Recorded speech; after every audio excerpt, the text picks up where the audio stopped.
పరిశుద్ధ గ్రంథంలోంచి అపోస్తుల కార్యాలు 6వ అధ్యాయం మొదటి నుంచి 6 వచనాలు చదువుకుందాం. ఆ దినములలో శిష్యుల సంఖ్య విస్తరించుచున్నప్పుడు అనుదిన పరిచర్యలో తమలోని విధవరాండ్రను చిన్నచూపు చూచిరని హెబ్రీయుల మీద గ్రీకు భాష మాట్లాడు యూదులు సనగసాగిరి. అప్పుడు 12 అపొస్తలులు తమ యొద్దకు శిష్యుల సమూహమును పిలిచి, మేము దేవుని వాక్యము బోధించుట మాని ఆహారము పంచిపెట్టుట యుక్తము కాదు. కాబట్టి సహోదరులారా, ఆత్మతోనూ జ్ఞానంతోనూ నిండుకొని మంచి పేరు పొందిన 7 మనుషులను మీలో ఏర్పరచుకొనుడి. మేము వారిని ఈ పనికి నియమింతుము. అయితే మేము ప్రార్థన యందును వాక్య పరిచర్య యందును ఎడతెగక యుందుమని చెప్పిరి. ఈ మాట జనసమూహం అంతటికి ఇష్టమైనందున వారు విశ్వాసంతోనూ పరిశుద్ధాత్మతోనూ నిండుకొనిన వాడైన స్టెఫను, ఫిలిప్పు, ప్రొకరు, నీకానోరు, తీమోను, పర్మెనాను, యూదుల మత ప్రవిష్టుడును అంతియొకయ వాడును అగు నీకొలాసు అను వారిని ఏర్పరచుకొని వారిని అపొస్తలుల ఎదుట నిలువబెట్టిరి. వీరు ప్రార్థన చేసి వారి మీద చేతులుంచిరి. పరిశుద్ధుడా, పరలోకమందున్న తండ్రి, నీ దాసులమైన మేమందరం ఏకీవించి ఉదయకాలం నీ పాద సన్నిధికి వస్తున్నాం. చదవబడిన లేఖన భాగాన్ని బట్టి వందనాలు. ఈ లేఖనంలోంచి మా అందరితో మాట్లాడి మాకు వినుబుద్ధిని గ్రహించు హృదయాన్ని దయచేయండి. గ్రహించిన ఉపదేశాన్ని పాటిస్తూ నిత్యరాజ్యానికి వారసులై కృప అందరికీ దయచేయమని యేసు నామములో అడుగుచున్నాం తండ్రి, ఆమేన్. గత 2 వారాలుగా మనం ధ్యానం చేస్తున్న అంశము నూతన నిబంధన సేవ. సేవ అనగానే చాలామందికి పాస్టర్ని చర్చి పెట్టేయాలని, నడిపించాలని ఇలాంటి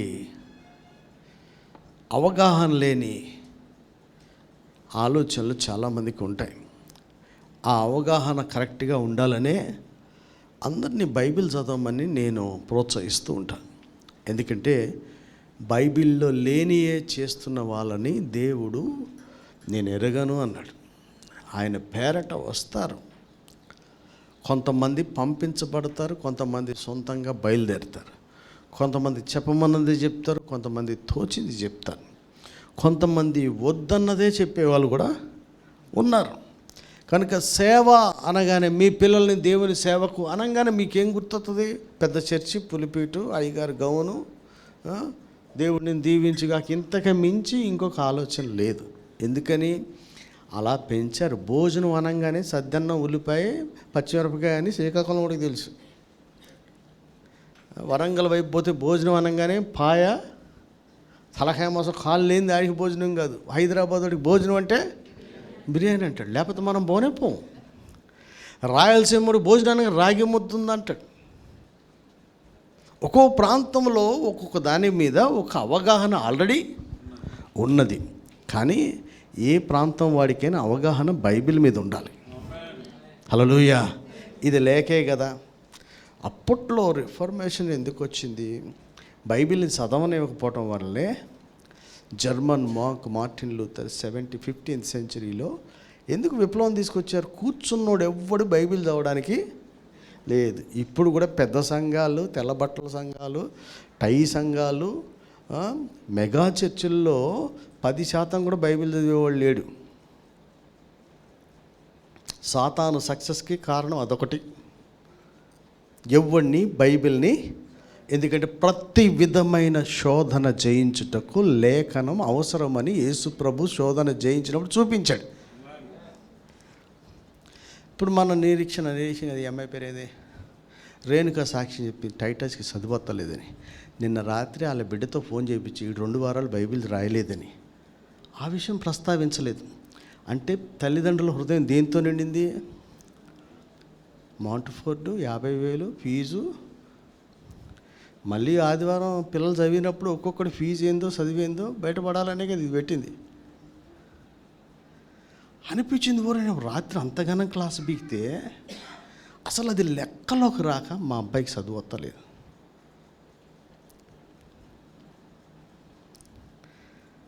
ఇలాంటి అవగాహన ఉండడం వల్లే ఎవడి కళ్ళు తెరవబడతలేదు. బైబిల్లో మన మనోనేత్రాలు వెలిగించబడ్డం అంటే ఏంటంటే, మనోనేత్రాలు వెలిగించబడితే 60 ఏళ్ళ జీవితం కాదు, నిత్యత్వం గురించి చూస్తాం.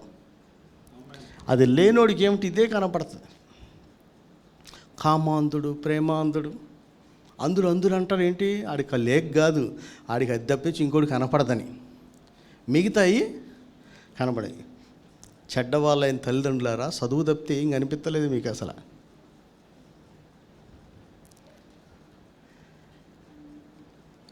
అందుకని బైబిల్ 12 ఏళ్ల వయసులో ఆయన లేఖనాల మీద పట్టు సాధించాడు.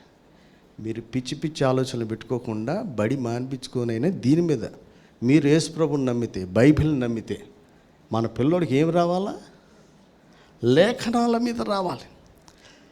లేఖనాల మీద అవగాహన రాకుండా పోయినాం అనుకోండి, అసలు సేవ అనేది ఏందో కూడా తెలియదు.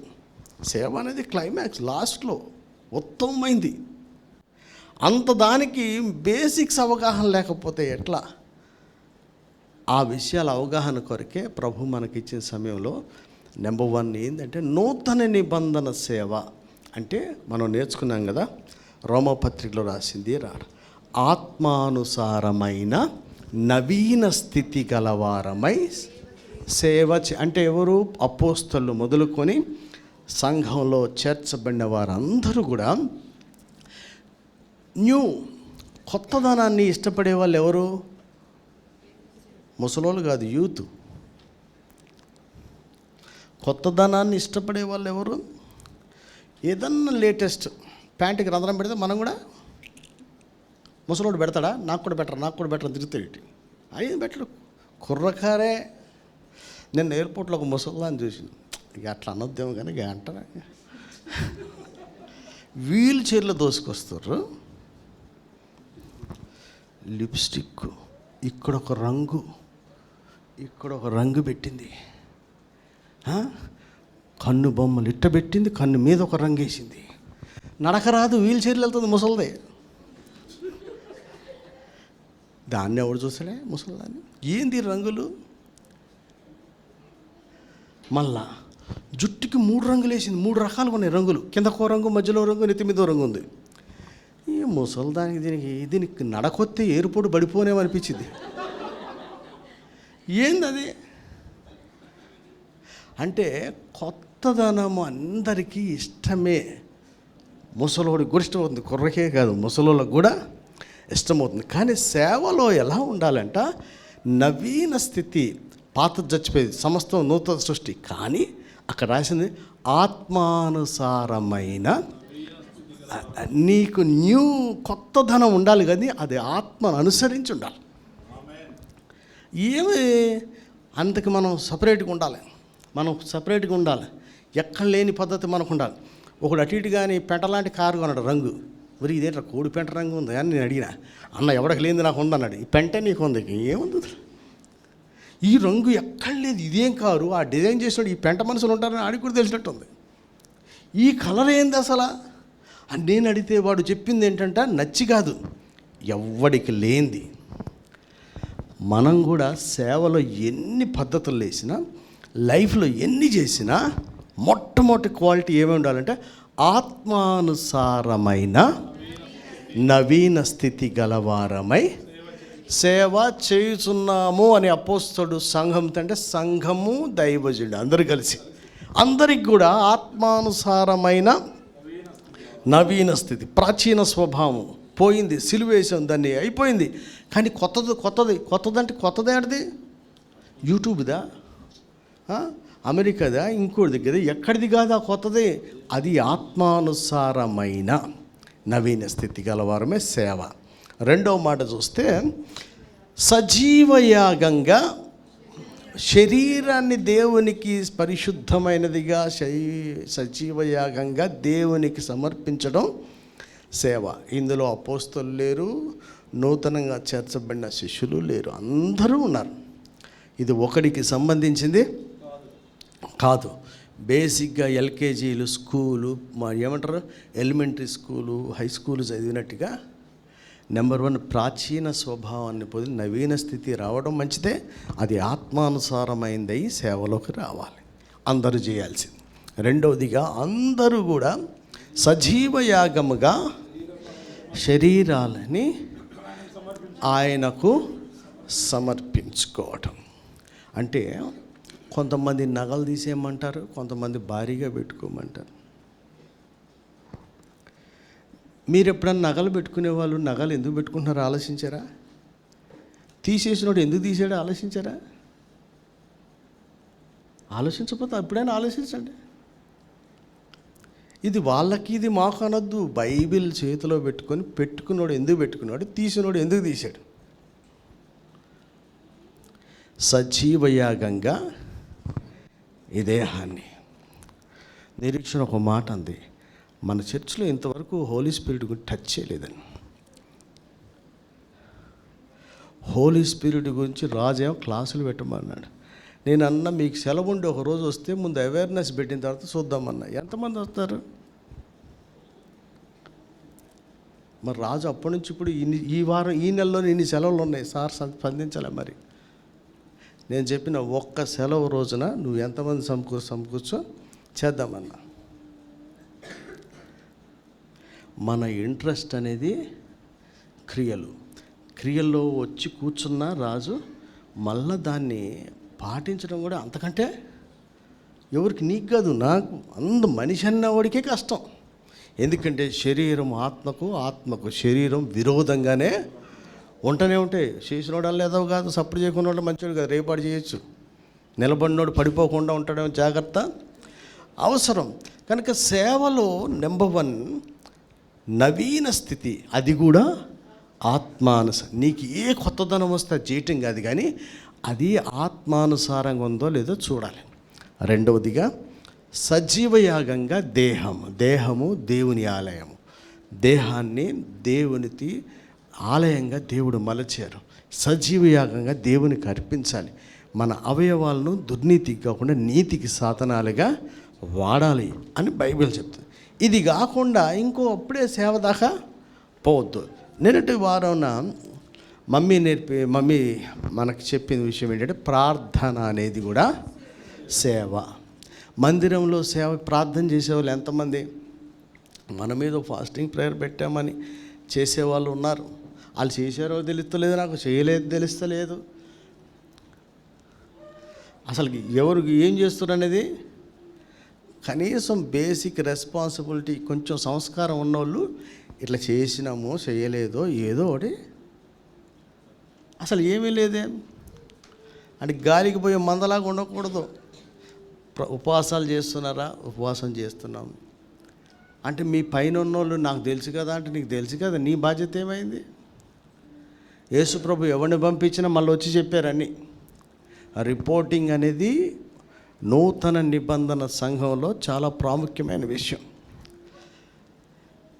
ఆత్మానుసారంగా సేవ చేస్తున్న వాళ్ళకి నవీన స్థితి ఎంత ముఖ్యమో, పరిశుద్ధంగా సజీవంగా దేహాన్ని దేవునికి అర్పించడం ఒక సేవ అయితే, మూడవదిగా ప్రార్థనే సేవ. ప్రార్థన సేవ చేశారు. వాళ్ళు ఎన్ని సంవత్సరాలు చేసింది? ఆమె 80 ఏళ్ళు. ఎప్పుడు చర్చిలోనే. అలా సేవ చేస్తున్న వాళ్ళు ఇంకా పరిశుద్ధ గ్రంథంలో చూసినట్లయితే ఈరోజు చదివిన దాంట్లో, అయ్యా మీ అందరికీ చెప్తున్న సేవ అనుకునే వాళ్ళు పాస్టర్ అనుకోవడం పొరపాటు. నేను ధైర్యంగా చెప్తా, ఇది నేను ఎంచుకున్నది కాదు, ఆయన నాకు ఇచ్చింది.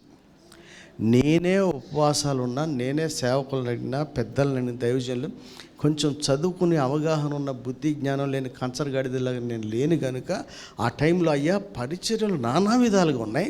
ప్రభు నన్ను దేనికి పిలిస్తే, ఇప్పటికే 12 ఏళ్ళు గాలికి తిరిగి వచ్చి నేను నా సొంత పనులు చేసుకొని గాలికే ప్రయాసపడినట్టు అయ్యి మొత్తం పోగొట్టుకొని వస్తున్నా. ఇప్పుడు మళ్ళీ అడ్డగోలుగా నాకు నచ్చిన ప్లేసు, నాకు నచ్చిన పని చేస్తే మళ్ళీ పోతే జీవితం అంతా అని నేనే ప్రార్థన చేస్తూ 10 మంది పెద్దలకి చెప్తే దైవజనులు నన్ను ఎరగని వారి ద్వారా దేవుడు ప్రవచనరీతిగా నేను వ్యక్తిగతంగా చేసుకున్న ప్రార్థన, ఈ పాస్టర్ తప్పనిచ్చి ఏదా నీ అయ్యా, ఎందుకంటే మా డాడీ బాధలు చూస్తున్నా, మా తమ్ముడు బాధలు చూస్తున్నా, ఎవడికి ఎప్పుడు ప్రేమ వస్తుందో తెలియదు, ఎప్పుడు ఎవడు తిడతాడో తెలియదు, ఎప్పుడు వదిలేస్తారో తెలియదు, ఎప్పుడు చేర్చబడతారో తెలియదు. కానీ అన్నిటికీ రీజన్ మనమే. వచ్చినా మన పేరు చెప్తారు, పోయినా మన పేరే చెప్తారు, బాగుపడినా పాస్టర్ పేరు, చెడిపోయినా అన్నీ చెప్తారు. ఇది ఒక్కటి తప్ప నుంచి మిగతా ఏదానన్నా. ఒక అతను నా గురించి పేరు ఊరు తెలియని దైవజనుడు విశాఖపట్నంలో పిలిచి మరి సంఘ పరిచర్య చేయి అన్నాడు. ఊరికేమో ఏది వద్దనుకుంటే అదే వచ్చిందే. నేను అనుకున్న సువార్థికుడిగానో బోధకుడిగా ప్రవక్తగానో పెడితే అవి చెప్తే ఒకటి చెప్తే నా కుమారుడని చెప్పి మళ్ళీ ఇంట్లో పడుకోవచ్చు, ఇదికి వచ్చింది కావాలరా, శుభ్రంగా పడుకోవచ్చు, మన పని మనం చేసుకోవచ్చు అనుకున్నా. నేను ఇది కూడా అనుకున్నా, కానీ అది జరగలేదు. అయితే ఈ అన్ని పరిచర్యల కంటే భిన్నమైన పరిచర్య కాదు, కానీ ఆయన పరిచర్యలో ఒకటే ఇప్పుడు చదువుకున్నది ఏంటంటే, ఒకటి నెంబర్ 1 ఏంటి, నవీన స్థితి, అది ఆత్మానుసారమైనది. రెండవదిగా సజీవయాగంగా. మీ అందరికి చెప్తున్నా, తీసినోడు ఎందుకు తీశాడు, పెట్టుకున్నాడు ఎందుకు పెట్టుకున్నాడు, తెలిసి చేస్తారా తెలియక చేస్తుర్రా? మనం ఎడ్డుగొర్రెలం కాదు, బుద్ధి జ్ఞానం ఉంది మనకి. తీసినోడు ఎందుకు తీశాడు, పెట్టినోడు ఎందుకు పెట్టుకున్నాడు. ఇక్కడ ఎందుకు పెట్టుకొని వస్తలేవు, నా గంగిరెద్దులాగా పెళ్ళికి వెళ్ళినప్పుడు ఎందుకు పెట్టుకుంటారు? ఒకవేళ అది కరెక్ట్ అయితే ఇక్కడ కూడా కరెక్టే కదా. ఒకవేళ తీసేస్తే ఎక్కడైనా తీసేసినట్టు ఉండాలి కదా. మీరు చేసిన నేను మంచోడని చెప్తలేను, మీరు చెడ్డని చెప్తాను. మనం చేసేది అన్నీ కూడా వాక్యానుసారంగా అవగాహన లేకపోతే ఇంకో జనరేషన్కి ఏమీ చెప్పలేము. అంటే మనం గుడ్డివాళ్ళమయ్యి మనం నరకానికి పోతాం, 10 మందిని. మనకు సత్యం తెలిస్తే మనతో పాటు కొంతమందిని కూడా తీసుకువెళ్తాం. ఈరోజు చదివిన లేఖన భాగంలో సంఘము విస్తరిస్తూ ఉంటే అక్కడ జరిగిన సమస్య ఏంటంటే, ఇప్పుడు కాదు అప్పుడు కూడా సంఘములో భేదాలు ఉన్నాయి. ఎప్పుడున్నాయిరా? ఆ మొదటి సంఘంలోనే భేదాలు ఉన్నాయి. డబ్బులున్నోడు, డబ్బులు లేనోడు, ఇంగ్లీష్ వచ్చినోడు, ఇంగ్లీష్ రానోడు, గ్రీకు భాష, హెబ్రీ భాషలను బట్టి కూడా ఉన్నాయి. పేదలను బట్టి, డబ్బులను బట్టి కూడా ఉన్నాయి. భేదాలు అప్పుడు ఉన్నాయి. గవర్నమెంట్ ఎంప్లాయీ ఉంది, ఇవి ఉన్నాయి. పెద్దల పరిచయాలు ఉన్నాడు, మామూలుడు ఉన్నాడు. రకరకాల మనుషుల్లో భేదాలు వచ్చినప్పుడు అక్కడ సేవకు కొంతమందిని ఏర్పాటు చేశారు. మీరు గమనించాలి, ఇక్కడ గమనించాల్సిన విషయం ఏంటంటే, పరిచర్యకు కొంతమందిని ఏర్పాటు చేశారు. వాళ్ళు ఏం చేయటానికట, సంఘములో పనులు చేయటానికి. ఎవడి కాడు నేను చేస్తాను అనుకోలే, నియమించబడ్డారు. సేవలో ప్రాముఖ్యంగా ఒకడు స్వచ్ఛందంగా కాదు, స్వచ్ఛందంగా ఎప్పుడూ సేవ చేయకూడదు. స్వచ్ఛందంగా సాక్షులై ఉండాలి. స్వచ్ఛందంగా సువార్తను మనం ప్రకటించాలి. స్వచ్ఛందంగా ప్రార్థన చేయాలి. చేయమని చెప్తే చేయొద్దు. స్వచ్ఛందంగా అపవిత్రమైన వాటిని ముట్టకుండా జాగ్రత్త పడాలి. స్వచ్ఛందంగా వెళ్ళి సంఘాలు స్థాపించకూడదు. పంపబడితేనే వెళ్ళాలి. ఇది బైబిల్ చెప్తున్నటువంటి సత్యం. కంట్రోల్లో పెట్టుకునే మాట కాదు, బైబిల్లో ఉన్న మాట. మీరు సొంతంగా వెళ్ళి ప్రకటించండి, సొంతంగా సువార్తను ప్రకటించండి, సొంతంగా దేవుడు చేసిన మేలును సాక్ష్యం చెప్పండి, మీ రక్షణ సాక్ష్యం చెప్పండి, కొంతమందికి క్రీస్తుని గురించి అవగాహన కల్పించండి, మందిరానికి నడిపించండి. కానీ వెళ్ళి సేవ చేసి సంఘాలు కట్టడానికి బైబిల్లో లేదు. సొంతంగా ఎక్కడ. ఇక్కడ చూస్తే సంఘములో వారిని దేవుడు నియమించాడు. దేని కొరకు అంటే, సంఘంలో ఉన్న సమస్యకు పరిష్కారంగా వారు నియమించారు. ఎంతమంది నియమించారు? నియమించిన వారందరూ కూడా ఎప్పుడు సంఘంలో పులిపిటిని కోరుకోలే. కానీ బయట సువార్త ప్రకటన అందరూ చేశారు. అంటే నియమించబడిన వాళ్ళందరూ కూడా ఆశీర్వాదం గారికి పెట్టి పోస్ట్ పెట్టి 8 నెలలు అయిపోవచ్చింది, కానీ నేను ఇంతవరకు ఒక్క మీటింగ్ కూడా పెట్టలే.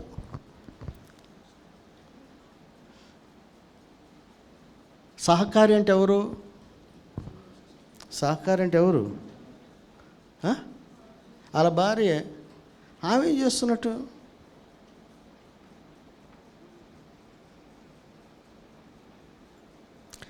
మనకు నియమించబడిన పని ఏదైనా సరే చిన్నది పెద్దది కాదు, అది నియమించబడిన పని.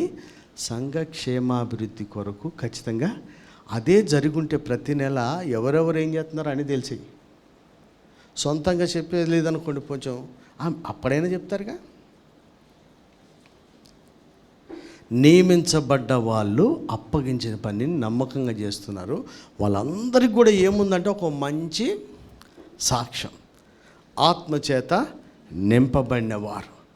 వీళ్ళని ఏ పనికి పెట్టారంట అంటే, దేవుని ఆత్మచేత నింపబడినంత మాత్రాన వాడికి ఆరాధన ప్రసంగాలు అన్నీ చేయాలా? అన్నం బెటరా బాబు అన్నారు. పంచిపెట్టువాడిగా నియమించారు. చాలామందికి మాకు అదొచ్చు ఇదొచ్చు, ఏదొచ్చినా దేవుడు హెచ్చించు వరకు మనము దీన మనస్కులై ఉండాలి. ఎవరిని ఎప్పుడు హెచ్చిస్తాడో పీతర్లేని. నేను మళ్ళా చెప్తున్నాను, మన యేసుప్రభు లైఫ్ స్టైల్లో, జీవిత చరిత్రలో మనం నేర్చుకోవాల్సింది, 12 ఏళ్లకే లేఖనాల మీద అవగాహన కలిగి 3 రోజులు చర్చించేంత జ్ఞానం ఉన్నా, ఆయనే స్వయంగా దైవ కుమారుడు దేవుడని తెలిసి వచ్చి పరిశుద్ధుడిగా ఉన్నప్పటికీ 18 ఏళ్ళు అమ్మా నాన్నకు లోబడి ఉన్నాడు.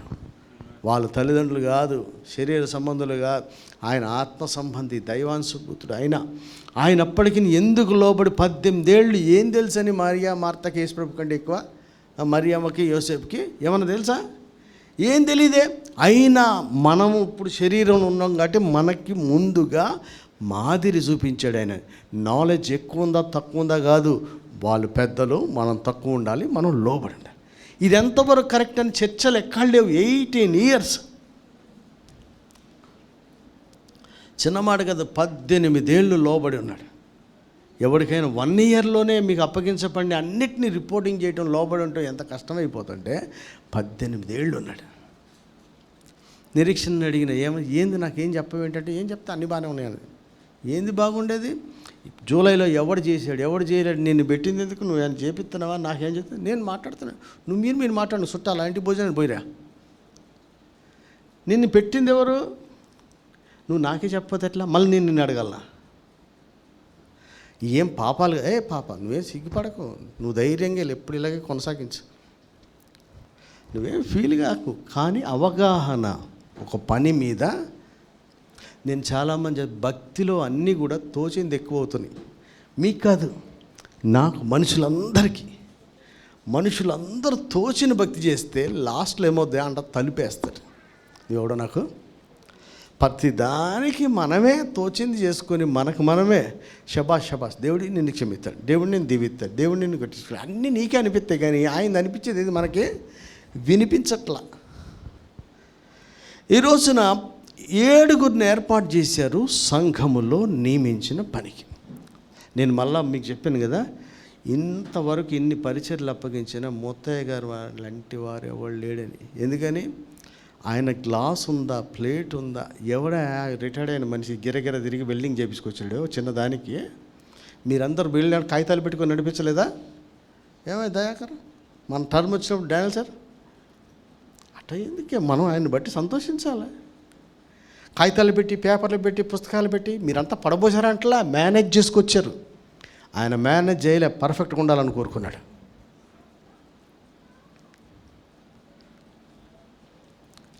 అప్పగించిన పనిలో నమ్మకంగా చేసేవాళ్ళు ఉన్నారు. కనీసం ఏమైందో చెప్పేటోళ్ళు లేడు. వాళ్ళే దొంగ పనులు దొరుకుతున్నానని కాదు, పద్ధతి ఏది? ఇలాంటి సేవ, మీరు సేవ అనగానే మన పిల్లోడు చర్చో ఏదో అనుకోకండి.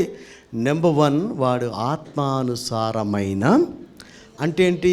వాడికి ఆత్మ కలిగి ఉండాలి. ఫస్ట్ ఆత్మ లేనివాడు అసలు ఆయన వాడు కాదు కదా. ఆత్మ కలిగి ఆత్మానుసారమైన నవీన స్థితి కలిగిన వారంగా సేవ చేయాలి. రెండవదిగా మన దేహం, నాకు దేవుడు డైరెక్ట్ హృదయం అనొద్దు, ఈ దేహంతోనే దేవుణ్ణి మహింపరచాలి. దేహంతో దేవుణ్ణి మహింపరిచిన తర్వాత మూడవ మాటగా మన సేవ ప్రార్థనలో ఎక్కువ సమయం గడిపేది ప్రాముఖ్యమైనటువంటి సేవ. ఎందుకంటే ప్రభు పరిచర్యలో ఆయన రాత్రంతా ప్రార్థన చేశాడు, పగలంతా అంటే ఏంటి? ప్రార్థన కొరకు నిద్రను వదిలేసుకోవాలి, కానీ నిద్ర పట్టకపోతే ప్రార్థన కాదు. ఏదో దయ్యం వచ్చి మీద గొంతు పిసికెత్తి లేచి ప్రార్థన చేసేవానికి అది ప్రార్థనే కాదు, అదంతా భయం. ఆ ప్రార్థన ఏది పనిచేయదు. పీక బిసుకుతాను పాము, పీడకాలు వచ్చిందనో ప్రార్థన, రేపొద్దున అప్పు కట్టాలనో, ఇల్లు ఎలవేస్తాడనో, కిడ్నీ పోతుందనో, ఈ ప్రార్థనలు అసలు ప్రార్థనలే. ఆయన రాత్రంతా తండ్రి చిత్తము నెరవేర్చుటకే ప్రార్థన చేశాడు. నాకు అది కావాలి, ఇది కావాలి అనలా. అందుకని పొద్దున్నొచ్చి ఈరోజు ఏం చెప్పమంటే అది చెప్పా, ఈరోజు ఏం చేయమంటే అది చేశానని మన ప్రభు మనకు చెప్పాడు. హల్లెలూయా. అంటే ప్రార్థన సేవ అంటే ప్రార్థన దేనికి సేవ? ఆయన చిత్తము మనకి ఇవ్వబడిన ఈ సమయంలో మన ద్వారా నెరవేర్చబట్టుకు ప్రార్థన. అది శ్రేష్ట. మిగతా ప్రార్థనలే కాదు. అడిగితే ఇస్తానని అడిగితే ఇస్తాడబ్బా. కానీ ప్రాముఖ్యమైన శ్రేష్టమైన ప్రార్థన ఈ దినము 100% ఆయన చిత్తము నెరవేర్చబడినట్లు చేసే ప్రార్థన. ఆ ప్రార్థన ఆ తల్లి ఎన్ని సంవత్సరాలు చేసిందో, ఓయమ్మో మోసలావా, ఎప్పటి నుంచి ఎప్పటిదాకా ప్రార్థనలకు కలిపిరి లేకుండా చేసింది. ఈరోజు చదువుకున్న దాంట్లో సేవ అనగానే నూతన నిబంధన సేవలో మనము పంపబడే వరకు కూడా మనకు అప్పగించబడిన పని నమ్మకంగా మందిరంలో ఉంటూ చేయాలి. మందిరం వెలుపల కాదు. మీకు అప్పగించబడిన పని మందిరము లోపట ఉంటూ సేవ చేయాలి. ఆ సేవ చేసిన వాళ్ళు ఎలాంటి వాళ్ళంటే, ఆ అప్పగించబడిన వాళ్ళని పెట్టిన పని భోజనాలు వడ్డించే కాడ పెడితే, డబ్బులు ఎక్కువ తక్కువ కాడ పెడితే, సమానంగా అందరికీ ఏం తక్కువ కాకుండా చూడాలని కాడ పెడితే, వాళ్ళు సంఘము 8వ అధ్యాయంలో ఏమైంది, ఇది 6వ అధ్యాయంలో ఏర్పాటు చేయబడింది. 8వ అధ్యాయంలో ఆ దినముల్లో మహాశ్రమ కలిగింది. సంఘమంతా కూడా చెదిరిపోయింది. చెదిరిపోయిన వాళ్ళంతను కూడా ప్రకటించబడతారు. ఎంత చక్కగా సువార్తను ప్రకటిస్తున్నారు, అందరూ ప్రకటిస్తున్నారు. ఫిలిప్ ఏమైపోయాడంటే వెళ్ళిపోయి సమరయల పట్టణానికి వెళ్ళిపోయాడు. స్టెఫెన్ వెళ్ళిపోయాడు. ఎవరికి అవకాశం వచ్చిన కాడ ఒకడు ప్రకటించబడుతున్నారు. అంటే ఎప్పుడు ప్రకటించారు వీళ్ళంతా? నేను ఆత్మ పొందినా, నాకు వర్షిప్ సర్టిఫికేట్ ఉంది, ఇంకేదో గిటార్ సర్టిఫికేట్ ఉంది, ఇంకో థియాలజీ సర్టిఫికేట్ ఉంది, నా చర్చిలో ఎవరు నన్ను పట్టించుకోవట్లేదే. చర్చిలో నిన్ను పట్టించుకోరు. చర్చిలో నీకు అప్పచెప్పిన పని నువ్వు చెయ్యి. బయట నీకు అవకాశం దేవుడు ఇచ్చినప్పుడు నువ్వు వాడబడాలి. నిన్ను పంపబడే వరకు కూడా, అప్పటిదాకా కూడా. కొంతమంది డైరెక్ట్ ఇచ్చి చూడు అంటాడు. ఇచ్చి చూస్తే నుప్పెట్టిపోతాడు. ఇచ్చి చూసేది ఏం లేదు, నువ్వే ఇచ్చే వరకు చూసుకోవాలి. అంతే జాగ్రత్తగా ఉండాలి. ఇచ్చి చూడని అడిగేది, ఇచ్చి చూడు అన్నాడేమో, నాకు కూడా అన్నాడేమో. నువ్వు ఘోర దుష్టత్వంలోనూ నువ్వు వెనకాల వెంబడించాల్సిన ఫిలిప్పుని ఎడబాయకుండా ఉండేవాడికి మధ్యలో ఆడి గుబులు పుట్టేసింది. ఏమైంది? నాకు కూడా, నేను ఎంతసేపు వెనకాల కూర్చాను, వెనక సీట్లో కూర్చోండి, నీ ముందుకు, in the name of Jesus నువ్వు వెనక్కి పో, నేను వచ్చేస్తా అన్నాడు. అది నాకు కూడా ఇచ్చేయి అన్నాడు. అక్కడ ఏం రాసింది పైన? ఆయన ఎడబాయకుండా ఉన్నటువంటి వాళ్ళకు కూడా ఇలాంటి బుద్ధులు వచ్చేస్తాయి. ఓపిక లేదు. ఇలాంటి పరిచర్యలో సంఘాల్లో మనకు అప్పగించబడింది. కొంతమంది ఇది నేను చేయను, ఆ సంవత్సరం దీవెన వాడే కూర్చున్న కొమ్మని నరుక్కున్నట్టు. అప్పగించబడిన పనా, నచ్చిన పనా? అంత సైలెంట్గా ఉంటే ఇప్పుడు అతిక్రమాన్ని ఒప్పుకోవాలి. ఫస్ట్ ఒప్పుకోవడం కూడా కష్టమైంది అనుకో, ఇంకా బాగుపడే అవకాశమే. అప్పగించబడిన పనా, నచ్చిన పనా? మీకు అప్పగించబడి మీరు వద్దన్నారుగా, కూర్చున్న కొమ్మని నరుక్కున్నట్టు. ఇది నాకొద్దు, మిమ్మల్ని కోరినట్టుగా ఇవ్వడానికి ఇక్కడ లేరు. ఆయన ఎవరిని ఎన్నుకుంటాడో తెలీదు. సమూయేలుకు కూడా అనిపించిందంట, రాగానమ్మా ఈడు బాగున్నాడు, ఈడే రాజు అన్నాడు. అంటే ప్రవక్తలకు కూడా భ్రమలో ఉంటాయి. అల్టిమేట్గా డిసైడ్ చేసేవాడు దేవుడే. ఈ సమూయేలు ఏం ప్రభా దిక్మాలుడు, అటు ఇటుగా ఉన్నాడు, వీడికి ఎవడో సరిగ్గా తెలుస్తలేదు, వీడు వేస్ట్ అన్నారు ఎవరన్నా. కొంతమంది అంతే, కొంచెం ఏదన్నా ఇట్టిటే ఈడేం పాస్టరా, ఈడేం ప్రవక్త. ఊరంతా నుప్పండించని ప్రవక్తకు కూడా చూడంగానే ఈడే అనిపించినని ఫైనల్ చేయలే. ఆయన అనిపించగానే పోసాడు ఏంటి, మళ్ళీ ఆయన ఆమోదం కోసం పైనుంచి చూశాడు. మనకు కూడా అనిపిస్తాయి, పైనుంచి రావాలి. అనిపించినంత మాత్రాన పాస్టర్ గారు ఎదవ కాదు, అనిపించినంత మాత్రాన మనకు కూడా ఈ సంఘ పరిచర్యలో ముఖ్యంగా వెలుపల బయటకెళ్ళి చేసేదానికన్నా ముందు అప్పగించబడిన పని స్టెఫెన్ అయినా ఫిలిప్ అయినా బయటికెళ్ళి సూచకులు అద్భుతాలు చేసి సువార్తను ప్రకటించి దేవుని రాజ్యం గురించి విస్తృతంగా ప్రకటించగలిగారంటే వాళ్ళకి బైబిల్లో ఎంత నాలెడ్జ్ ఉంది.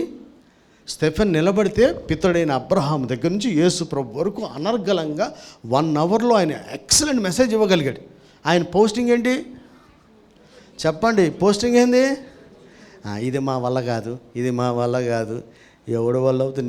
నీకు నువ్వు రావటం నా పరలోకానికి కూడా వల్ల ఇష్టం లేదు. ఈడేంది అటు పనికిరాను ఈడికి అసలు దేనికి? కనుక మీకైనా నాకైనా అప్పగించబడిన పని, మళ్ళా చెప్తాను, నచ్చిన పని సులువు.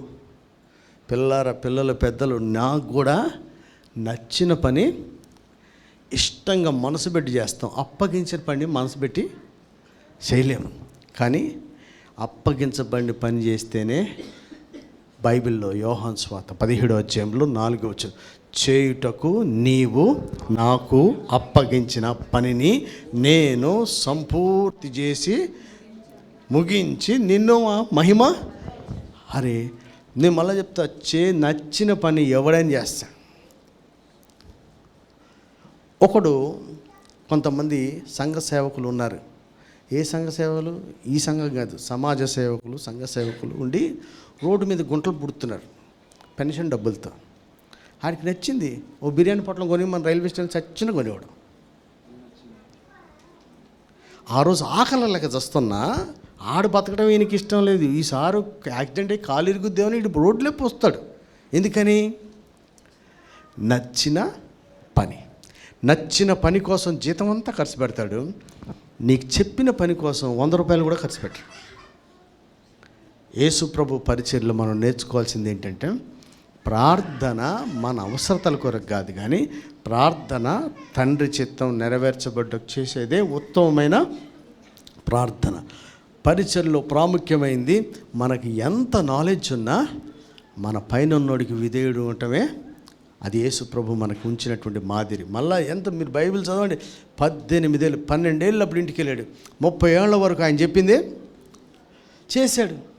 అసలు ఏం తెలియదు ఆయన వర్తమాన భవిష్యత్ కాలాల్లో ఉన్నవాడు. ఆయనకు తెలవంది ఏముందని ఒకళ్ళు చెప్తే వినాలి. విన్నాడండి. అక్కడ నాలెడ్జ్ ముఖ్యం కాదు, విధేయత ద్వారా. హెబ్రీ పత్రికలు అదే రండి, విధేయత ద్వారానే ఆయన అంగీకరించబడ్డాడు. పరిచర్యలో విధేయత ఎప్పుడు తెలుస్తుంది అంటే, నేను అవసరం లేని పనులన్నీ అందరికి చెప్తా. ఎందుకని? వాళ్ళు లేకపోతే నాకు వచ్చేది సచ్చేది లేదు. ఎంతవరకు చేస్తాడని. అసలు వాళ్ళు చేయకపోతే ఏమవుద్ది? నిన్న దయాకర్ బిడ్డను కూర వండమన్నా, వండిందా లేదా? ఆ కూర లేకపోతే మేము కడుపు మండి చచ్చిపోతున్నాం. నిరీక్షణకి పాలు తెమ్మని చెప్తా, కాఫీ తెమ్మంటే నాకు తెచ్చేవాడు ఎవడు లేడమ్మా భూమి మీద, నువ్వు తప్పనిచ్చి అని అనుకుంటావా? అనుకోవట్లేదు. నేను కూడా అనుకోవట్లేదు. అసలు నువ్వేమన్నా రమ్యకి ఏది చెప్తే అది మర్చిపోతుంది. నేను తిడతాననే ప్రజలందరూ చూస్తారు. సమాజం అంతటికి ఫిక్స్ అయ్యి ముద్రలు 4-5 వేసారు. కానీ నా మీద మీరు చెప్పిందే మీరు చేయట్లేదు అన్నది అసలు గుర్తుండదుగా. అంటే ఏంటంటే, మీ మీద మీకు ప్రేమ ఎక్కువ, నా మీద దొరికినప్పుడల్లా వేసేద్దామని రాళ్ళబడి కూర్చున్నారు. అయ్యా అప్పగించబడిన పని.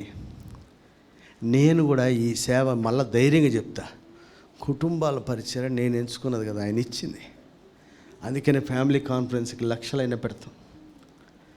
నార్త్ ఇండియా పరిచర్య నేను ఎంచుకున్నది కదా, ఆయన అప్పగించింది. అందుకని ధైర్యంగా నేను ఖర్చు పెడతాను, కానీ ఎవరికైనా చెప్పడానికి కానీ ఇష్టపడతాను. నేను ఎంచుకున్నది ఇందులో లేదు కనుక నేను ధైర్యంగా చేయగలుగుతున్నా. సంఘంలో 100 మంది ఉన్నా, 200 మంది ఉన్నా, అప్పగించిన పని చేస్తే ఒక రోజున నమ్మకమైన మంచి దాసుడని ఆయన అంటాడు. ఇంకో రకంగా మార్చి 1,00,000 మందిని పెట్టుకుని ఆయన అంటాడు, నువ్వెవడో నాకు తెలియదంటే, నన్ను పిలిచిందేంది, నన్ను దేని కొరకు పిలిచాడు, దాన్ని చేయాలి. ఆ పనిని చేయటానికే దేవుడు పిలిచాడని తెలిసి వాళ్ళు అదే పని సంఘంలో చేస్తున్నారు. కానీ సంఘంలో చేశారు. సంఘం వెలుపలకు వచ్చినప్పుడు వారికి అవకాశం వచ్చినప్పుడు అద్భుతంగా వాక్యాన్ని ప్రకటించారు. మనలో కరుణ పోయింది, తులసి పోయింది, డానియల్ సార్ వాళ్ళ ఊర్లలో పోయి చెప్పొచ్చాడు. ఇంకెవరు పోయారో నాకు తెలియదు. వాళ్ళందరూ కూడా మన చర్చిలో పనులు అప్పగించని చేయకుండా వెళ్ళి చేసిన వాళ్ళ ఇక్కడ పని ఇక్కడే చేస్తారు, బయటికి వెళ్ళినప్పుడు దేవుని కొరకు నిలబడి వాడబడతారు. ఆదిమ సంఘంలో ప్రతి వాడు సేవలో అక్కడికి వెళ్ళేదానికంటే ముందుగా అప్పగించకండి పని. మళ్ళీ చెప్తా, విత్ ఇన్ ద చర్చ్ నువ్వు ఖచ్చితంగా చేసిన వాడు అయితేనే కానీ బయటికి వెళ్ళి వాడబడే అవకాశం లేదు. అంటే విధేయత అనేది ఎక్కడి నుంచి రావాలి? మనకి ఇక్కడి నుంచి రావాలి. అలా వచ్చిన వారికే దేవుడు వారిని ఎంత ఘనంగా వాడుకున్నాడు అనేది బైబిల్ చదువుతూ ఉంటే మనకు తెలుస్తూ ఉంటుంది. ఇకపోతే మీకు ఒక సంగతి చెప్తాను. పరిశుద్ధ గ్రంథంలోంచి 13వ అధ్యాయం, అపోస్తుల కార్యం 13వ అధ్యాయం.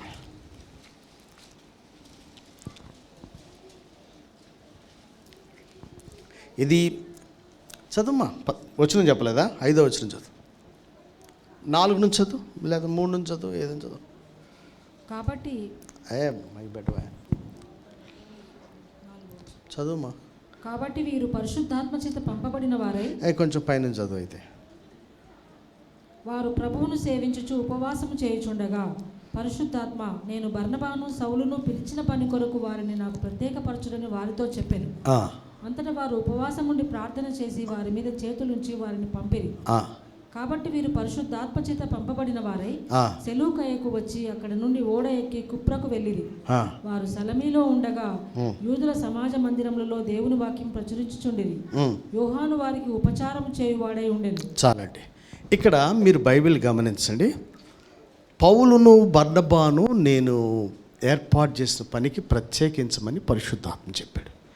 చేతులుంచింది ఎవరు? చేతులుండి పంపించింది ఎవరు? చెప్పండి అబ్బాయి, ఏ అంతగానో రాసాం చెప్పబ్బా. ప్రవక్తలు. ఎక్కడ ఉన్న వాళ్ళు ఎవరు? ప్రవక్తలు, బోధకులు ఆ సంఘంలో ఉన్న రాళ్ళు కాదు, పెద్దలు. వాళ్ళ మీద చేతులుంచి పంపించారు. అయితే వినండి, అక్కడ పెద్దలు చేతులుండి పంపించినప్పుడు కింద వచనం రాసింది, మళ్ళీ చదువుమా. కాబట్టి వీరు పరిశుద్ధాత్మ చేత పంపబడిన వారు. చూడబ్బాయి, ఎవరి చేత పంపడ్డారు? చేతులుంచింది ఎవరు? దేవుని చేత పంపించబడ్డాడు. ఇంట్లోంచి బయలుదేరిపోవడం కాదు. మందిరంలో, సంఘములో పెద్దల దేవుని చేతనే నిలబడినోడు. నువ్వు అందరం ఉన్నామంటే ఆయన ద్వారానే. కానీ విధానం ఎట్లా ఉందంటే పెద్దల ద్వారా చేతులు పెట్టబడి పంపబడాలి. అయితే ఇప్పుడు మనం ధ్యానం చేస్తున్న విషయం ఏంటంటే, పౌలు బర్నబాలనే ఆదిమ సంఘములో పంపించినప్పుడు, అంటే ఒక్కొక్కసారి పంపబడిన వాళ్ళు కూడా ఇంకా సంఘాలు కట్టి పంపబడి 10-100 మందిని పంపే స్థాయికి వస్తారు. ఆసియా అంతటా సంఘాలు కట్టినటువంటి పౌలు గారు కూడా ఒకప్పుడు పంపబడిన వాడే కదా, ఒకప్పుడు ప్రార్థన చేసి పెద్దలు పంపించిన వాడే కదా. నాకు ఎవడు లేడు దేవుడు అన్నాడు. మా మామే ఒకడు ఉన్నాడులే, నాకు ఎవడు లేడు అన్నాడు. ఎవడు లేడంటే మరి నీ దశభాగం ఏం చేస్తున్నావు? అంతరెందుకు వేయాలి? నువ్వు ఎక్కడే వేయవు. నల్లగొండలో కానీ ప్రపంచంలో కానీ ఎక్కువ మంది పాస్టర్లు నన్ను ద్వేషించడానికి కారణం అంటే, మీ చర్చిలో మా చర్చి చిన్నది కదండి, పెద్దగా ఎక్కువ దశభాగాలు రావు, ఉద్యోగాలు ఎవడన్నా అనుకో, నువ్వు ఎవడికిస్తున్నావు అంట. ఆడు సపోర్ట్ చేయడు. నువ్వు ఇవ్వనోడివి తీసుకునే అంత ఉందా? నీకని ఉందా? ఆడు ఆ రోజు నుంచి నా దగ్గరికి వస్తారా? కనపడిన మాట్లాడతారా? పోగా నా గురించి ఇక లేనిపోని ఎతికి బ్యాడ్ చేద్దామని చెడు చేస్తారు. అందులో రాసింది, అందరూ దశభాగంలో నీకే ఇచ్చే అలవాటు లేకపోతే తీసుకునేది ఎట్లా? మనం అన్నిటికిలో మాదిరి కదా. అసలు ఇవ్వనోడు ఎట్లా తీసుకుంటారు? ఈరోజు తులసి చెప్పింది కదా, పొద్దున్న రమ్మి సినంకులు ఫోన్ చేయి. ఏందా ఆయన మీద ఏమీ కాదు, అక్కడ లేదు, బియ్యం బస్తాలు వేసుకురమ్మంటుంది. నేనన్నా మీరు నిరీక్షణ పిలిచి తిట్టినా, ఏం ప్రార్థన చేస్తున్నావు నువ్వు? ఇటు చూడు, నువ్వేందుకు కళ్ళు మూసుకుంటావు? నన్ను ఏం ప్రార్థన చేస్తున్నావు? ఒకప్పుడు సంఘములో అందరూ మొదటి గుప్పిలు తెస్తే బియ్యం సరిపోయి, ఇప్పుడు ఎందుకు చాలతలేదు, ఎవడు తెస్తలేడు. ఏం ప్రార్థన చేస్తున్నావు? వాళ్ళ కుటుంబాలకు ఆశీర్వాదం కలగకుండా ఉన్నట్టు వాళ్ళకి బుద్ధి గడ్డి తిని ఏదో పనులు చేస్తుంటే, ప్రార్థన చేసే వాళ్ళందరూ వాళ్ళకి బుద్ధి రావాలని చేయాలి కదా. నువ్వు వచ్చి చేయకుండా నాకు బ్యాగులు తీసుకురమ్మంటావు, కిరాణా కొట్లను తీసుకురమ్మంటావు అని నేను అన్నా. మీరందరూ చూసావా, అమ్మ ఏం ప్లాన్ వేసాడని మీరు అనుకుంటున్నారేమో. పిచ్చి మొక్కలారా, ఆమె చెప్పింది కదా, నువ్వు కాకపోతే పైనుంచి వస్తా. ఇప్పటికే 20 లక్షలు తీర్చిన దేవుడు ఆశ్చర్యకరంగా సహాయం చేస్తున్నా. ఏమన్నా చేయగలడు ఆయన. ఇక్కడ కాకపోతే పాత బాకీలు వచ్చినాయి నాకు ఈ నెలలో. ఏందనుకున్నావు? ఏమో ఎక్కడ ముచ్చట, ఎవరెవరో ఎక్కడెక్కడి నుంచో వస్తాయి. మనోళ్ళు కొంతమంది వాళ్ళకి ఏమైపోయింది, ఏదో రకంగా కొంత మనిషి అన్నా కటిట్ అవుతుంటాయి కదా లెక్కలో. మూట తెచ్చేసిన వాళ్ళు కూడా ఉన్నారు ఇక్కడ. కింద షెడ్ ఉన్న కానీ చూస్తున్నాను నేను. అంటే దేవుడు అన్యాయస్తుడు, ఏడు నుంచి తెస్తాడండి, ఎక్కడి నుంచి తెస్తారు. ఎట్లా అయినా సరే దేవుడు ఆశ్చర్యకరంగా సహాయాన్ని దేవుడు అందిస్తాడు. ఈ ట్రిప్పులో నాకు ఎప్పుడు తగిలే, ఈ సంవత్సరం ఈ ట్రిప్పులో నాకు అందరికీ అన్యాయంగా 8,000 మిగిలి. లాస్ట్లో వచ్చేసి ఆ ఇద్దరు పాస్టర్లు వాళ్ళు ఇస్తే 8,000 మిగిలి ఇచ్చిందంట. నువ్వు ఎట్టో నెలలో పంపుతావు కదా, ఎవరో ఒకరికి మీ కాడనే ఉండని అన్నారు. శుభ్రంగా పోయి బిర్యానీ తిందాం అనుకున్నా. కడుపు మండిపోతుంది. అప్పటికి 3 రోజులు ఇప్పుడు లేదు. నాకు కలకత్తా ఎయిర్పోర్ట్ వస్తే లే ఆఫ్ 3 hours ఉంది. మంచిగా ఎయిర్పోర్ట్ లాంజ్లోకి వెళ్తే ఇంతవరకు నా క్రెడిట్ కార్డులు ఎప్పుడూ ఉపయోగపడలేదు. అందుకే అప్పులకే అయిపోతున్నాయి అనుకో. ఆడకెళ్తే నా అమెరికన్ ఎక్స్ప్రెస్ 2 రూపాయలకి అన్లిమిటెడ్ ఫుడ్. పోంగ ఫస్ట్ ఆడిపోతా నేను. బిర్యానీ, కలకత్తా బిర్యానీ ఎట్లుంటుందో అనుకున్నా కానీ మళ్ళీ మైబర్పించేలా ఉంది బిర్యానీ. నేనే కాకుండా నాతో పాటు ఒక పాస్టర్ గారేమో తెలివితేటలోకి పోయించి నేను బయటికి వెళ్ళొస్తాడు. ఆడికి ఏం తిరగకుండా బిస్కెట్ ప్యాకెట్తో వచ్చాడు. నాతో పాటు వచ్చిన లాజరు అన్ని ఫుడ్లు అని చూసి పెళ్ళికి వెళ్ళాను అనుకున్నాడో, ఏడికి వెళ్ళాను అనుకున్నాడో. 2 రోజులు తినలే. అమ్మ ఏంది రచ్చినట్ట, బాగుందన్న వేసేస్తానండి వేసి. అంటే పరిచర్యలో తిండి ఉంటుందా లేదా పర్వాలేదు అనుకుని పోయినోడికి కూడా ఆశ్చర్యకరంగా దేవుడు సమృద్ధినిస్తాడు. అది మేము అనుభవిస్తున్నాం. 2 రూపాయలకి ఎయిర్పోర్ట్ లాంచ్లో 3 hours కూర్చొని unlimited food, the best food.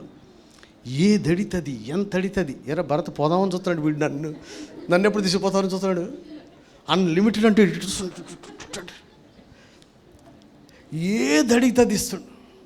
ఏదడిగుతుంది ఇస్తున్నారు. ఏది అడిగినా నేను మటుకు అలా కొత్తగాటి వేసారు 4-5 మనకి. మనం ఎప్పుడు తిన్నా ఇంకో రకం మనం ట్రై చేయని కూడా చేయం. ఇంతంత తిన్నా ఒక్కొక్క తగినా హ్యాపీగా కూర్చున్నా. అంటే ఇవన్నీ ఏం చెప్తున్నానంటే దేవుడు మనల్ని పిలిస్తే ఆశ్చర్యకరంగా పోషిస్తాడు. ఇక్కడ చూస్తే మందిరములోనికి రావడానికి ఎవరు చేయాలా? ఎక్కడి నుంచి రావాలా? మన కాడి నుంచే రావాలి. వీళ్ళందరూ దొంగల ప్రార్థన చేసేవాళ్ళ, తిరిగిపోతులా, అందరూ విపరీతంగా ప్రార్థన చేస్తారు. మన కుటుంబాలకి మనం కూర్చున్న కొమ్మను నరుక్కోవడం ఏంటంటే మనమే మొదటి గుప్పిలి తేకపోవడం, ప్రథమ ఫలం తేకపోవడం, దశంభాగం తేకపోవడం, అన్నిట్లో కాకుండా ఒక దాంట్లో తేవడం, కొన్నిట్లో తెలివితేటలతో నొక్కేయటం. దేవునికి తెలుసు నిన్ను ఎక్కడ తొక్కాలో బాగా నీకు క్షమిస్తాడని నీకు తెలుసు. తొక్కుతామని ఆయన చేస్తాం. ఎందుకంటే ఆయన తీర్పులన్నీ అందుకని నేను అనేక మార్లు చెప్పాను, రీజన్స్ దేవుని దగ్గర చేసినావా లేదో చూస్తాడు. కనుక ఆశ్చర్యకరంగా దేవుడు మనకు సహాయం చేయాలంటే, దేవుడు మనల్ని హెచ్చించాలంటే మందిరములో అప్పగించబడిన పని నమ్మకంగా చేయాలి. ఇప్పుడు చదివిన దాంట్లో పాఠం ఏంటంటే, వీళ్ళు పంపబడినప్పటికీ వీళ్ళు పంపబడినప్పటికీ అక్కడ రాసిన మాట ఏంది? యోహాను వారికి, అంటే మనల్నే ఒకడు పంపితే మనకు పరిచయం చేసేవాడు ఒకడు ఉండాలి, ఉంటాడు. ఏమన్నా నీ పోస్ట్ అయినా నీకు నువ్వు అదే చర్చి, నేను అదే చర్చి. నువ్వు ఏ చర్చి అయినా నువ్వు అదే స్కూలు, నేనే స్కూల్. నువ్వు 5వ తరగతి, నేను 10వ తరగతి. అది తేడా. స్కూలు అదే, స్కూల్ అదే వచ్చిందని టీచర్ నువ్వు ఒకటైపోతావా? అలా అవ్వలేం కదా. అదే దాంట్లో నుంచి వచ్చారు. అక్కడ రాసింది యోహాను వారికి ఉండెను. అంటే పంపబడిన వారికి పరిచర్య చేసేవాళ్ళు కూడా ఏమీ లేకుండా డైరెక్ట్ సేవ ఏంటి అసలు? ఆకలి వేసి పొద్దు నుంచి రాత్రి దాకా నేను ఏం తిన్నాను. ఆ కుకీస్ మధ్యలోకి వెళ్ళినప్పుడు నేను అసలు వాళ్ళ భోజనాల దగ్గరికి డబ్బులన్నీ మనమే, కానీ నేను అటువైపు తొంగి కూడా చూడను. చూడకపోతే ఒక పాస్టర్ గారికి ఉత్సాహం ఎక్కువ, వాడు వేసుకొని వచ్చి నా పక్కన కూర్చున్నాడు. అయ్యబ్బా, నీకు ఈ బాధ భరించలేకే నేను ఒక దగ్గర కూర్చుంటే ఆయన వేసుకొని వచ్చి కూర్చుంటే మీరు నమ్మరు కదా, వాసనకి తల తిరిగిపోద్ది, అసలు తట్టుకోలేము. అది స్పెషల్ వాళ్ళకి, మనకేమో స్పెషల్ కాదు, తట్టుకోలేము. ఒకళ్ళు ఉండి అసలు నువ్వేమి తింటలేదు, ఏం తింటలేదు అంటే ఒక లోకల్ పాస్టర్ ఉన్నాడు కదా, ఈసారి ఓన్లీ ఆమ్లెట్ తింటాడు. ఇప్పుడు నేను చాలాసార్లు నుంచి పోతున్నాను కదా, అయితే నేను ఆమ్లెట్ తీసుకొస్తాను. అలా వద్దురా బాబు, నేను ఇంటికి పోతాను, నాకు ఏం వద్దురండి, నేను దూరం కూర్చుని ఒక ఆమ్లెట్ తెచ్చారు. ఒక్క ముక్క ఆమ్లెట్ నేను ఎట్లా వదులుతా, అట్ట తిన్న దాన్ని వదిలేయాల్సి వచ్చింది, అంత ఘోరంగా ఉంది. అలాంటి పరిచర్యలో అక్కడ కూర్చున్నప్పుడు ఇక సాయంత్రం పోయి ఆకలి అవుతుంది. మేము వెళ్ళిన ప్లేస్లో ఒక ఫ్రైడ్ రైస్ తీసుకురా అంటే అది జిడ్డు బంక చెడిపోయిన అన్నమో తెలుస్తలేదు. తట్టుకోలేక ఆకలేసి పన్నీర్ ఉందంట, పన్నీర్ తీసుకురాపోయా, పన్నీర్ అన్నది తింటా. ఈ నాన్ వెజ్ ఎట్ట చేస్తారు అంటే అది ఒక రకంగా ఉంది, గంజిలో తేలేసినట్టు ఎట్టెట్నో ఉంటే అది చూడంగానే బాబు ఇది మీరే తీసుకుపోనాను, నేనైతే బిల్లు కడతాను. ఆఖరికి మనకి ఆపద్ బాంధవుడు ఎవరో ఇలా కారమే, అది తీసుకుపోతా. ఏడికి పోయినా అది వేసుకొని 2 ముక్కలు వేసుకొని తింటే అది జిడ్డు కారుతుంది అన్నం మొత్తం తినేటట్టు కూడా. ఏంటంటే ఇప్పుడే తాజా అంటాడు, అది చూస్తేనేమో వాళ్ళ విధానం ఎట్టని తెలుస్తలేదు. అంటే నేనేం చెప్తా అంటే పరిచర్యకి వెళ్ళినప్పుడు ఒక్కొక్కసారి ఉంటాయి, ఒక్కొక్కసారి ఉండవు. కానీ మనం ఫుడ్ బేస్ చేసుకొని మినిస్ట్రీ చేయటం కానీ, డబ్బులు బేస్ చేసుకొని మినిస్ట్రీ చేయడం కానీ చేయకూడదు. కానీ పంపినవాడు ఎక్కడ పంపుతుండో అక్కడికి వెళ్ళి నమ్మకంగా సేవ చేసి రావాలి. హల్లెలూయా. ఆయన అంటారు అసలు ఏమి తాగవా, ఏం తినరా, నేనేం తిన్నాను, మొత్తం ఖర్చు అంతా మనదే. నేనైతే కళ్ళ ముందు నాకు జరిగింది సంభవం చెప్తా. ఢిల్లీలో సెమినార్ పెట్టినప్పుడు మీటింగ్ పెడితే సేవకులు అందరూ వచ్చారు. ఫుడ్ మనమే ఆర్డర్ ఇచ్చినాము, అందరు తింటారు. అమ్మ వినండి, అది బిర్యానీ నా ఒక్కడికే పెట్టలేదు, నేను అక్కడే కూర్చున్నా, వాళ్ళందరూ తినేశారు. కృష్ణప్రసాద్ చూసి అయ్యో పాస్టర్ గారు తినలేదు అని చెప్పి దారిలో వెళ్ళేటప్పుడు ఆపి 2 సమోసాలు కొనిచ్చాడు. అంటే ఇవన్నీ వాళ్ళని తిట్టుకోవడం కాదు, మనకి ఒక మంచి అనుభవాలు. ఆడ పెడితే ఏంది, పెట్టకపోతే ఏంది, మర్యాదగా చూస్తే చూడకపోతే ఏంటి. నేను సిక్కిం మొత్తం తిరిగితే ఎప్పుడు ఎవడు ఒక్క ఛాయ్ కూడా నాకు ఇయలే. అవన్నీ కాదు, మనల్ని పంపబడినప్పుడు ఒక్కోసారి అదే సిక్కిం అవతల బోర్డర్లో పోయినప్పుడు నేను పులులు వచ్చినాయి ఎక్కడ బెంగాల్ బోర్డర్లో పోయి నేపాల్ బోర్డర్కి వెళ్తున్నాను. నేను వెళ్తుంటే పెద్ద పులి వచ్చింది. మాకు అక్కడ దొరికింది పాత మారుతి 800 కారు. ఆ డోర్ గట్టిగా అనుకున్నా ఊడేటట్టు ఉంది, అది పాతది. అది అందులో వెళ్తుంటే పులి వచ్చింది రోడ్డు మీద. లైట్లు బంద్ చేయాలని చెప్పాడు. నాకు ఏందిరా ఈ పులి, పోదాం, వెనక్కి పోకూడదు, ముందు పోకూడదు, లైట్లు ఆపేసి అది ఎక్కడికి వెళ్ళేదాకా వెయిట్ చేసి వెళ్తే మీరు నమ్ముతారా, చాయ్ ఇవ్వని బెంగాల్ బోర్డర్లో ఏం పేరు అది, నేపాల్ బోర్డర్లో మీరు ఆ రోజున నేను 2 ముక్కలు చెప్పిన, నాకు హిందీ పూర్తిగా రాదు, ఇంగ్లీష్ పూర్తిగా అటు ఇటు చెప్పడమేగా, చెప్పితే ఆ ఇంటోళ్ళు నాకు 5,000 రూపాయలు ఇచ్చారు. ఆ బోర్డర్లో ఎక్కడండి అది, దానికి నేను తెలిసినోడినా, ఆ ఇంట్లో ఎవడు రోగం పోయినోడు ఉన్నాడా, ఎవరన్నా బాగుపడినా, ఆశ్చర్యకరమైన సహాయం దేవుడు మనకి చేస్తాడు. ఎప్పుడంట, మీరు ఉన్న మందిరంలో అప్పగించబడిన పనిని నమ్మకంగా చేస్తే నిన్ను బయట దేవుడు ఖచ్చితంగా ఘనంగా వాడుకుంటాడు. హల్లెలూయా. కనుక సంఘములో పరిచారం చేసే వాళ్ళు ఉండాలి, వాళ్ళు కూడా నియమించబడిన వాళ్ళై ఉండాలి, వాళ్ళు కూడా అప్పగించబడిన పనిని మాత్రమే చెయ్యాలి. With in the church. బయటికి వెళ్ళిన తర్వాత అందరూ సువార్త ప్రకటించాలి. ఒక్కటి చెప్పి నేను ముగిస్తాను. పెద్దలు అనేవారు ఉన్నారు. ఇదొక్కటి చెప్పి ముగిస్తా, దీని గురించి నెక్స్ట్ వీక్ చెప్తా. అమ్మ వినరు, ఏంది ఆకలి అవుతుందా? పెద్దలు అనేవాళ్ళు ఉన్నారా? బైబిల్లో పెద్దలు ఉన్నారా? ఎన్ని రకాలు ఉన్నారు నేను చెప్తా, అవుట్లైన్ చెప్తా, రేపు చెప్తా. సరిత వింటున్నావమ్మా? పెద్దలు ఎంతమంది అంటే, పెద్దనైన నేను అన్నారు. ఎవరు? యోహాన్. అపోస్తలు పెద్దలు, నెంబర్ 1. రెండవదిగా వినలే, చూడొద్దులే, నీకు అన్నీ తెలిసిలే బాజరాగా. రెండవదిగా వినండి, తిమోతికి చెప్తారు అపోస్తల కార్యాలు, ఆయా సంఘాల్లో పెద్దలను నియమించమని చెప్తున్నారు. ఈయనే పెద్ద, ఇంకొకటి పంపించి నువ్వు ఇంకో పెద్దలను, అంటే పంపబడిన వాడు ఒక రోజుకి పెద్ద అవుతాడు, ఈడే ఇంకో పెద్దను నియమిస్తాడు మళ్ళా. అంటే పెద్దలు 2 రకాలు. సంఘంలో పెద్దలు ఎవరాళ్ళు? బలహీనులకు, రోగులకు వెళ్ళి ప్రార్థన చేసేవాడు పెద్దోడే. అపోస్తలు కూడా పెద్దలే. పెద్దలు వాళ్ళు పెద్దలు, వీళ్ళు నియమించబడిన పెద్దలు. ఇంకో రకం పెద్దలు ఉన్నారు, చెప్పనా? పరలోకంలో సింహాసనమందు 24 వాళ్ళు ఈ రెండిట్లో వల్ల ఇంతమంది పెద్దలు ఉన్నారు. మేము చర్చి పెద్దని వెళ్ళండి. నువ్వు అసలు ఏ పెద్దవి? ఏ రకంగా పెద్దవి? నువ్వు జీతంతో సీటు కొనుక్కున్నావా? ఎమ్మెల్యే సీటు, ఎంపీ సీటు కొన్నావా? అసలు ఎట్లా పెద్దవి? ప్రతి సంఘంలో కూడా పెద్దలు ఉండాలి. ఇంకొకటి చెప్పనా, ఈ పెద్దలు ఎవరై ఉంటారు? దానికి 15వ అధ్యాయం 22 చదువుమా. సంఘములో మమ్మల్ని అందరినీ సరిగ్గా చూస్తలేదు, మాకు భేదాలు ఉన్నాయి, పాస్టర్ గారికి మంచోడు కాదు, ఫలానా వాళ్ళే దగ్గర మేమంతా దూరం అనుకునే వాళ్ళు ఉన్నారు చూడండి, వాళ్ళకి చెప్పు, చదువుమా. 15వ అధ్యాయం 22 అపోస్తల కార్యం.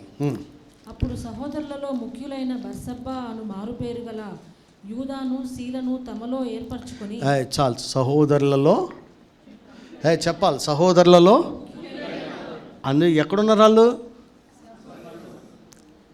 మరి ఇందులో కూడా కొందరు ఎలాంటారు? చెప్పడబ్బా. అయ్యా, 12 గోత్రాలు ఉన్నారు, 12 మంది శిష్యులు ఉన్నారు, 12 సింహాసనాల మీద కూర్చున్నారు. కానీ తనకు నచ్చిన 3 తనతో పాటు తీసుకెళ్ళాడు కొండ మీద ప్రార్థనకి. అంటే ముఖ్యులు అనే వాళ్ళు ఉంటారు, అందులో భేదాలు కాదు, వాళ్ళకున్న క్వాలిటీస్ని బట్టి, కృపను బట్టి దేవుడు అట్లా ఇచ్చుకుంటాడు. ఒకడిని వానికి ఇంకోటి మీద ఇచ్చాల్సిన, తక్కువ చేయాల్సిన అంత అవసరం. అరే ఈయనెట్లా క్లోజు పాస్టర్ గారి కానీ నువ్వు కూడా దగ్గరుంటే నువ్వు కూడా క్లోజే. నా దగ్గర రానోడికి పని చెప్పాను, వచ్చినోడికి పనులు చెప్తా. కొంతమంది అందుకని కూడా రారు, కొంతమంది వచ్చిన కానీ ఏదో ఒకటి చెప్తాడని. నువ్వేనా? వచ్చిన కాంచి ఏదో ఒకటి చెప్తాడు. నేను వచ్చినోడికే చెప్తా. ఎందుకు అంటే వాడు ఎంతవరకు రావాలనుకున్నాడా, లేకపోతే జిత్తుల మీద ఎత్తుల మీద వచ్చాడా తెలవాలి కదా. ఈ పిల్లల చేత గడ్డి బీకిస్తాను. నాకు గడ్డి బీకి అంత అవసరమా? నాకున్న డబ్బులకి దేవుడు ఇచ్చే సమృద్ధిని కూడా 1000 రూపాయలు పడితే ట్రాక్టర్ 5 దిశలు దునేస్తా. ఏం అవసరం? మరి గడ్డి బీకంటారా అంట. బాలుడి సహితము నడబడి, జాయిగడి పీకి పక్కన దాంట్లో ఎత్తున్నాడు, ఆడికో పీడి వేసుకుంటున్నాడు. చూడాలి కదా మనం, చూడాలా వద్దా?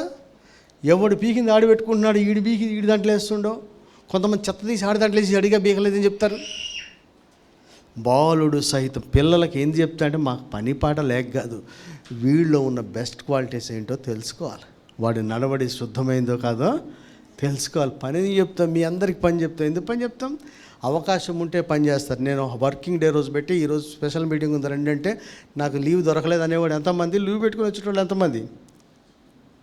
నీ హాస్పిటల్ కానీ లీవ్లో పోతారు హాస్పిటల్కి. ఆలోచన చేయండి. కొన్ని ఎందుకు అట్లా చేస్తామంటే, ఎవరు విధేయులో తెలుసుకోవడానికి. కనుక పెద్దలు అనే వాళ్ళు ఎవరంట? ప్రతి సంఘములో పెద్దలు ఉంటారు, ప్రతి సంఘములో కూడా ముఖ్యులు ఉంటారు. అందరూ కామను, అందరూ ఒకే తీరు కాదు, మీలో భేదాలు ఉండకూడదని చెప్పిన ప్రభువే ఇక్కడ పెద్దలు ఉన్నారు, ఇక్కడ ముఖ్యులు కూడా ఉన్నారు. ఇవన్నీ ఎందుకు చెప్తాంటే, ఇందులో ఏది మనం లేకుండా రోడ్డు మీదకి వెళ్ళి సేవ అంటారేంటి? అందుకని మంచి సాక్ష్యం పొందిన వాడై ఉండాలంటే ఆ సాక్ష్యం ఎక్కడ ఉండాలా? సంఘంలో. వీడి మంచి చదువుకున్నాడు, ఉద్యోగంలోడు, ఇన్ని సంవత్సరాల నుంచి ఉంటాడు, నమ్మకంగా ఉంటాడండి, ఈయన మీద ఎలాంటి కంప్లైంట్స్ లేవు, ఏ పని చెప్పినా చేస్తారండి. భేదములు లేకుండా ఉంటాడు, మంచి సాక్ష్యం అండి, దైవజనుడిని హత్తుకొని ఉంటాడు, పరిచర్య చేస్తాడు, సన్నిహితంగా ఉంటాడు అనే సాక్ష్యం ఇక్కడ లేనివాడు బయటికి వెళ్ళి ఏం చేస్తారు?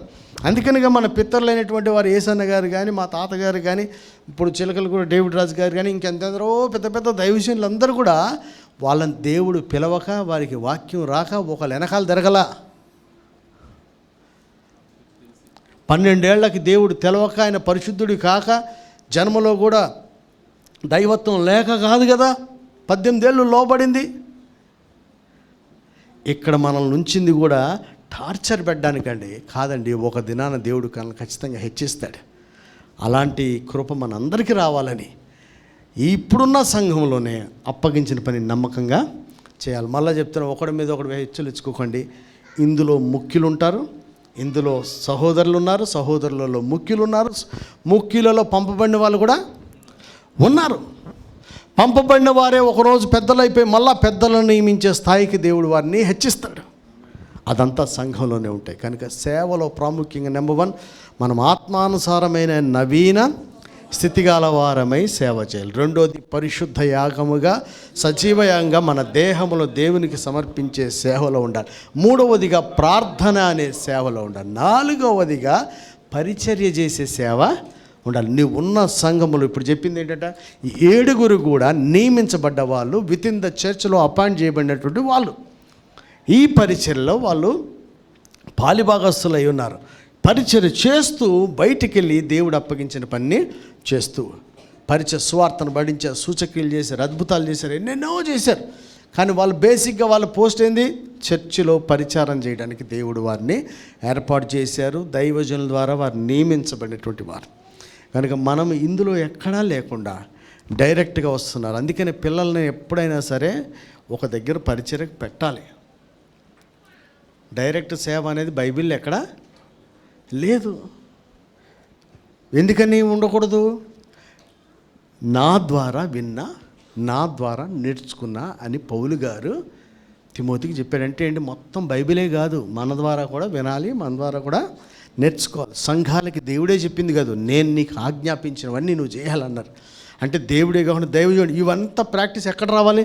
విత్ ఇన్ ద చర్చిలోనే మనము నేర్చుకోకుండా బయటికి వెళ్తే ఆ సేవ సరైన విధానం కాదు. కనుక నూతన నిబంధన సేవలో నెంబర్ 1 నవీన స్థితి ఆత్మానుసారమైంది. రెండవదిగా సజీవయాగంగా దేవునికి దేహాన్ని సమర్పించడం. మూడవదిగా ప్రార్థన. నాలుగవదిగా సంఘములో పరిచర్య. ఇది చేసిన తర్వాతనే మిగతా పరిచర్య. అలాంటి పరిచర్యలకు, మహిమగల పరిచర్యకు మనలందరినీ సిద్ధపరుచున్నట్లుగా మనకి ఇక్కడ అప్పగించబడిన పని మనం నమ్మకంగా, మీకేది అప్పగించబడింది, మీరు ఎన్నిసార్లు వద్దన్నారు, దాని గురించి దేవుని దగ్గర పశ్చాత్తాపడు. మరలా చెప్తున్నా, మీ కుర్చీ, మీ కాలు మీరు ఎరగొట్టినట్టు, కూర్చున్న కొమ్మను మీరే నరికేసుకున్నట్టు, నాకు ఇది కావాలి, ఈ పోస్ట్ అని సెలెక్ట్ చేసుకోవడం కాదు, అప్పగించబడిన పని. పంపబడిన వారి గురించి ఏం రాసిందంటే, పెద్దలు చేతుల నుంచి పంపారు కానీ పరిశుద్ధాత్ముడు వారిని పంపించాడని రాసి. దేవుడే వారిని పంపిస్తారు. పంపబడిన వారికి యోహాను ఏం చేస్తాడంటే పరిచారం చేస్తున్నాడు.